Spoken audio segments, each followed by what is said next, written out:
এখানে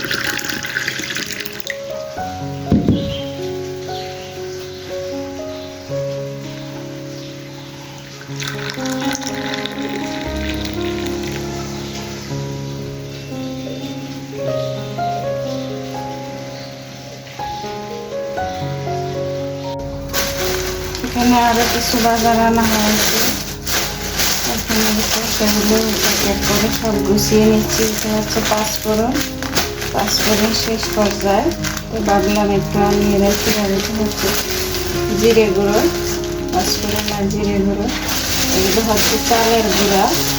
তো আমার আপুরা ভাইয়েরা দিদিমণিরা জানি না এ পর্যন্ত আমার সাথে কে কে আছেন, ভিডিও দেখছেন কিন্তু একটা লাইক দিতে ভুলে গেছেন। তো সবার কাছে একটাই রিকোয়েস্ট রইল, সবাই ভিডিও শুরুতে একটা লাইক দিয়ে পুরো ভিডিওটা দেখে নেবেন। সবাই সবাইকে সাপোর্ট করবেন, সবাই সবার পাশে থাকবেন।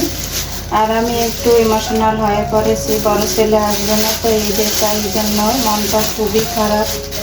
তোমরা কেউ কিছু মনে করো না আপুরা, যে মায়ের সন্তানেরা দূরে থাকে একমাত্র সেই বোঝে তার কষ্টটা কতটুকু, এছাড়া কিন্তু অন্য কেউ বোঝে না। আর মা যদি সেই সব ব্যাপারে মুখ খুলতে যায় তাহলে দেখা যায় আবার হিতে বিপরীত হয়ে যায়। এই আর কি, বর্তমান যুগটা কিন্তু খুবই খারাপ পরিস্থিতিতে চলছে। যাই হোক, ধৈর্য ধরে আসি, দেখি কি হয়, আল্লাহ পাক আমার জন্য কি রাখছে। তবে কখনো কোনোদিনও ভাবিনি যে আমার জন্য এত বড় একটা দুঃখজনক দিন অপেক্ষা করছে। তবুও বলবো আলহামদুলিল্লাহ, আল্লাহর কাছে লাখো কোটি শুকরিয়া। আল্লাহ পাক আমাকে যেভাবে রেখেছেন আলহামদুলিল্লাহ ভালো আছি। হয়তো আমার থেকে অনেক মানুষ অনেক জায়গায় এর থেকেও খারাপ অবস্থায় আছে, তো আমি তো আল্লাহর রহমতে স্বয়ং সম্পূর্ণ সুস্থ আছি এবং ভালো আছি। তবে ছেলের জন্য আর কি মনটা খুবই খারাপ লাগছে। এত কষ্ট, এত আশা, এত ভরসা, বুক ভরা আশা, চোখ ভরা স্বপ্ন নিয়ে ছেলেকে এত দূর এগিয়ে নিয়ে গেলাম, এত বড় ইঞ্জিনিয়ার করলাম, কিন্তু সেই ছেলে আজ মাকে ছেড়ে, পরিবার ছেড়ে অনেক দূর দূরান্তে থাকে। তো এটা স্বাভাবিক, সব বাবা মায়ের কাছেই খারাপ লাগবে, এটা অস্বাভাবিকের কিছু না।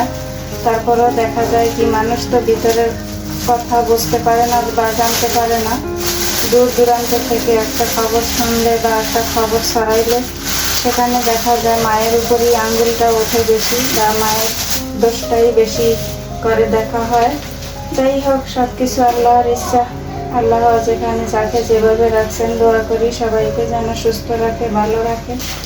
যেহেতু এখন বাজারগুলো গুছিয়ে নেব। শসা আর টমেটোর দাম কিন্তু অনেক বেড়ে গেছে। টমেটোর দাম 100 টাকা, শসার দাম 50 টাকা। এই হলো অবস্থা, ঈদ দেখে দাম বাড়াইছে। তো কালকে যে কাঁচামরিচগুলো আনা হয়েছে সেগুলো বোটা ছাড়াতে একদমই ভুলে গিয়েছিলাম। আর আমি না করলে তো আর করার মতো লোকও নাই। তো এখন এই তো কাঁচামরিচের বোটাগুলো ছাড়িয়ে নিচ্ছি। তো আসলে দুনিয়াতে কত রকমের মানুষ আছে, যা আমরা চোখে দেখি তার মধ্যেও কিন্তু অনেক দেখার ভুল আছে, বা যা আমরা কানে শুনি সেই শোনার মধ্যেও কিন্তু অনেক কিছু ভুল ত্রুটি আছে। এই সব মিলিয়েই কিন্তু বাস্তব জীবন। ভুল ভ্রান্তি, হাসি কান্না, সুখ দুঃখ সব কিছুই এই জীবনের সাথে জড়িয়ে থাকে সবার ক্ষেত্রেই। হয়তো আমরা দূর থেকে দেখি অমুক লোকটা খুব সুখে আছে, ভালো আছে, কিন্তু তার ভিতরে ঢুকলে বোঝা যায় সে কতটুকু স্বয়ং সম্পূর্ণ সুখী। তো এইভাবেই আর কি প্রত্যেকটা মানুষের জীবন আমার মনে হয়। তো কেউ প্রকাশ করে, আবার কেউ প্রকাশ করে না বা করতেও পারে না। এমন এমন কিছু মানুষ আছে চাইলেও মনের ভাব প্রকাশ করতে পারে না,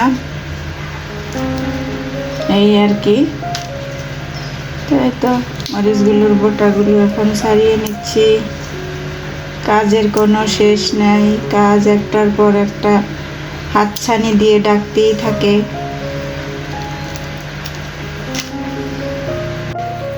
আজ 2-3 দিন ধরে বিদ্যুতের খুবই সমস্যা, নেটের সমস্যা। অনেক আপুদের দিদিদের ভিডিও দেখা হয় নাই, তো প্লিজ আপুরা দিদিরা তোমরা কেউ আমাকে ভুল বোঝো না। বিদ্যুতের সমস্যার কারণে, নেটের সমস্যার কারণে কিন্তু ভিডিওগুলো দেখা হয় নাই। তো এগুলো ক্লিয়ার হয়ে গেলে আমি ইনশাল্লাহ সবার ভিডিও দেখে দেব যতদূর পারি। তো এ ব্যাপারে আমার মনে হয় কেউ কাউকে ভুল বোঝা উচিত না, কারণ সব জায়গায় কম বেশি ঝড় বৃষ্টি হয়েছে, আর সেই সুবাদেই কিন্তু বিদ্যুতের খুব সমস্যা দেখা দিচ্ছে, নেটের খুব সমস্যা দেখা দিচ্ছে। বিদ্যুৎ তো শুধু বারবার আপ ডাউন করছে, এই হইল অবস্থা। কোনো কোনো জায়গায় কিন্তু বিদ্যুৎ নেইও।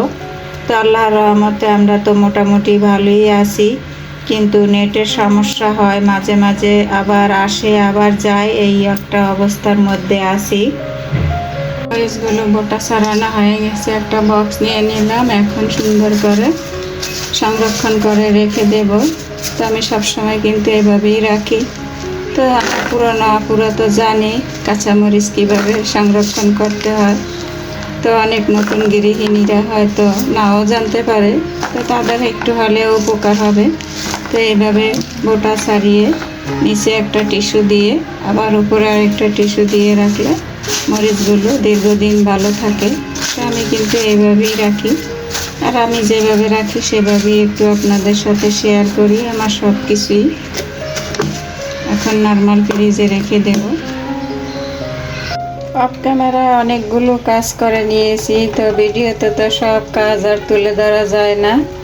এই তো এখন সব শেষে রান্নাবান্না চলে আসলাম। এখানে রুই মাছ নিয়েছি, সুন্দর করে ক্লিন করে নিয়ে এখন এই তো নুন হলুদ দিয়ে মাখিয়ে নিচ্ছি। আজকে রুই মাছের ঝোল করব পাতলা করে। সব সময় কিন্তু ভুনা খেতে ভালো লাগে না।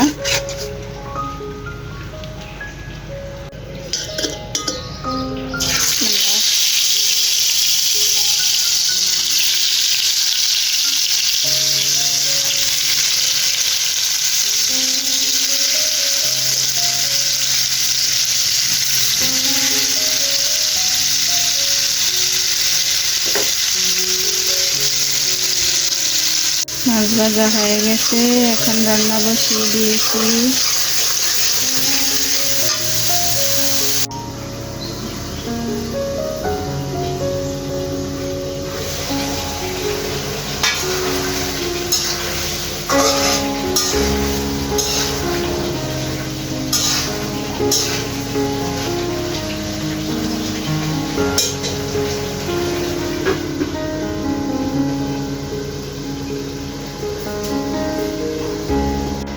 তরকারি রান্না হয়ে গেছে, এখন এই তো ভেজে রাখা মাছগুলো দিয়ে দিচ্ছি।